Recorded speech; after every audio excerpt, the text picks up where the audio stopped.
Et voilà, le plateau de l'invité à partir de cet instant sur Actu Matin. L'actualité électorale suit son cours. Joël Ataï Guédéboué, bonjour. Bonjour, monsieur Landéjean. Vous êtes expert en gouvernance, membre de la société civile et membre donc de la plateforme électorale des organisations de la société civile.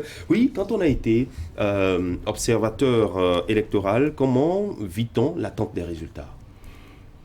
Avec beaucoup plus de sérénité, mais avec également l'espoir que l'intégrité du scrutin et surtout du dépouillement et de la compilation sera de mise, parce que c'est ça qui assure la crédibilité, qui assure au finish la crédibilité du processus électoral. Si au bout d'une journée, les électeurs voient leurs résultats inversés, voient des machinations qu'on a connues dans ce pays, dont il y a encore des velléités, s'ils voient ça se confirmer, ben, c'est à désespérer alors de la démocratie, de la participation des citoyens aux élections.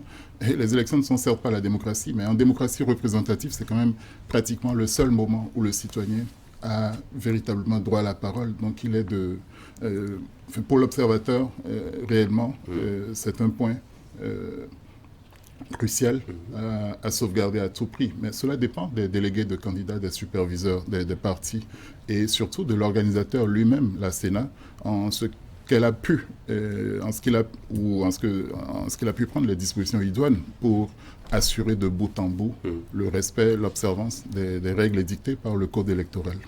Alors, les élections se sont tenues dimanche dernier. Nous sommes à pratiquement 112 heures après ces élections et la Sénat qui annonce déjà la proclamation des résultats. Un exploit pour l'institution?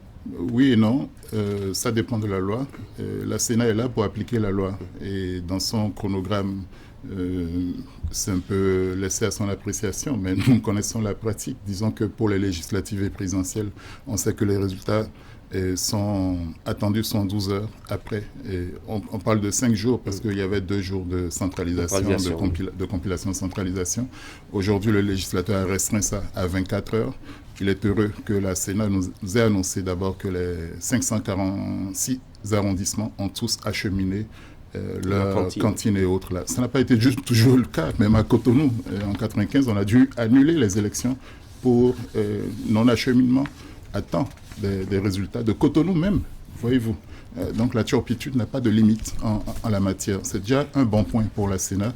Et vu l'expérience qu'elle a eue en 2016 pour la présidentielle à travers l'utilisation des moyens électroniques pour déjà disposer des résultats en attendant leur confirmation physique, il faut espérer aussi qu'avec la routine qu'elle a acquise depuis pratiquement 5 ans qu'elle est installée, depuis qu'elle est devenue pérenne, elle devrait être en mesure de nous situer au plus tôt.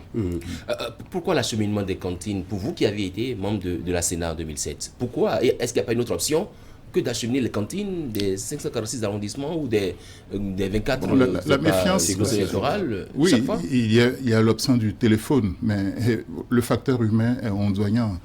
Je peux balancer autre chose. En 1996, j'étais aux côtés d'un sous-préfet dans la Takora qui avait la pression pour donner un autre résultat que ce qu'il avait. Mais du fait de la surveillance des observateurs, de la présence des militaires, de tout un tas d'acteurs, il s'est retrouvé contraint de dire ce que lui voyait, malgré les pressions qu'il recevait du ministère de l'Intérieur à l'époque. Et donc, il faut certainement combiner les moyens électroniques ou de télécommunication et forcément les moyens de preuve que sont les documents physiques. Et il faut empêcher. Avant, on centralisait au niveau du département, de proche en proche, avant de venir. Donc, disons que l'adversaire, enfin, disons ceux qui avaient envie de frauder, avaient beaucoup de latitude pour inverser, substituer les enveloppes et autres. Là.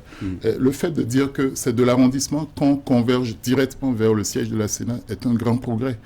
Il faut restreindre au plus ces moments d'acheminement, parce que plus celui qui veut frauder a du temps, plus il est seul, alors plus la tentation ou l'aisance est là de passer à l'action. Donc, petit à petit, j'espère que le législateur va évoluer pour que, comme on le fait, les sondages aient lieu. En réalité, ce qu'on observe dans les pays occidentaux, quand on annonce les résultats en début de soirée, c'est quasiment les résultats issus d'un sondage.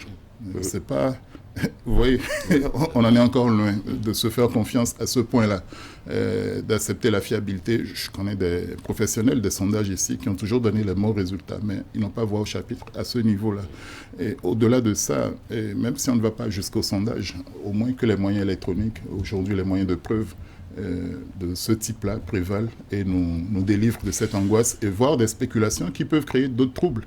Acteur de la société civile, c'est vrai qu'on vous entend de moins en moins. Pour qui a connu Joël Ataï-Guédégbé dans les années 2007, 2008, 2009, 2010, vous avez été... J'ai une part d'obligation de réserve. Vous avez été en mission d'observation, Oui. vous aussi? En mission sur le... Moi, j'ai fait partie, disons que, étant membre de la chambre de réponse de la plateforme électorale des OSC, et cette année comme l'année dernière, elle est composée de 5 personnalités de profils différents. On avait 2 anciens ministres, dont un général de division, un acteur religieux, et la présidente de la plateforme elle-même, et moi-même, pour certainement mon background en matière électorale. Donc, quand vous êtes à la coordination de tout ce qui vient du terrain qui transite par des SMS, des messages codés, ensuite décodés par une plateforme informatique et analysés par une chambre d'autres personnalités ou de compétences techniques en genre, en statistique, démographie, sociologie, avant de venir à notre niveau. Vous n'avez que très peu de marge pour circuler. Mais nous avions 360 électeurs déployés sur le terrain, plus 77 à raison d'un par commune pour coordonner, et 10 observateurs qui ont suivi avec les moyens électroniques. Donc on essaie de se moderniser, d'affiner et de faire avec les moyens dont nous disposons. Nous n'avons eu que l'appui de la coopération suisse. Il faut sincèrement les en remercier. L'État béninois devrait regarder avec plus d'indulgence le travail que font les ONG. Même la Sénat reconnaît la contribution de l'observation et de l'accompagnement qui est le nôtre. Il faut se féliciter de la coopération qu'il y a eu cette année qui a permis de corriger autant que faire se peut sur le terrain les dysfonctionnements observés à travers les coordonnateurs de la Sénat dont nous avions les contacts. Et il faut se féliciter de la coopération de la Direction générale de la police nationale, voire des directions départementales et de nombre de commissaires qui n'ont pas eu le réflexe idiot du secret défense et de la hiérarchie absolue. Et donc concrètement, plus on a une synergie des différents acteurs, mieux on aboutit à un processus. Et vous avez décerné satisfecit aux acteurs quant à l'organisation du scrutin? Oui, grosso modo, on a connu quand même la nuit, on a connu le désastre en matière d'organisation des élections au Bénin. C'est vrai, il y a nombre de bureaux de vote qui n'ont pas pu ouvrir. Il y a une polémique où il y a quelques bisbilles entre la Sénat qui reçoit au dernier moment, qui est en bout pour recevoir la liste électorale que lui transmet le COSLEPI. Entre eux, il y a l'Agence nationale de traitement qui doit pouvoir mettre une information exploitable à la disposition de la Sénat. Mais la Sénat ne peut pas se permettre au jour d'aujourd'hui, avec l'évolution de la législation, d'avoir des bureaux non codifiés. Et vous voyez, un bureau non codifié, ça veut dire encore des nids de fraude. Et donc parfois, il est douloureux de voir ces situations qui en arrivent à priver quelques électeurs de leur droit de vote. C'est marginal, mais tout électeur privé de son droit de vote a été l'objet d'une injustice. Du fait de la désinvolture ou des conflits de compétences entre les uns et les autres. C'est le lieu d'appeler à une unicité de compétences de la Sénat en matière d'organisation, mais qu'on ne saucissonne pas à l'infini les compétences. Le code électoral a quelque peu évolué en ce sens, mais à partir de 2001, avec la fin de cette Sénat, je crois, on va évaluer et j'espère surtout que le législateur va simplifier, va moderniser pour que nos processus électoraux soient professionnalisés au maximum et débarrassés de ces scories qui ne nous honorent pas, parce que c'est un peu ce que nous avons encore. Vous l'avez constaté encore une fois encore. Oui, malheureusement, on a même constaté que des agents électoraux, si c'est le dernier niveau, le dernier maillon de la Sénat, il est décisif parce que le président du bureau de vote à la police, des votes, le coordonnateur d'arrondissement ne peut pas être dans 60 bureaux à la fois. Et donc, cet élément, ce facteur humain est crucial. Son niveau, sa formation et son degré de conscience pour accomplir correctement son travail sont vraiment des qualités décisives pour la validité du scrutin.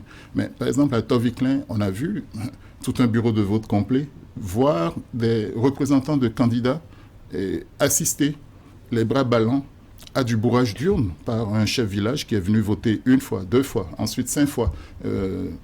5 fois. Enfin, il a augmenté ses séries. Je ne sais pas à quel point il a pu faire le bourrage. J'espère que la Sénat va sanctionner ce genre de choses. Nous avons documenté ça.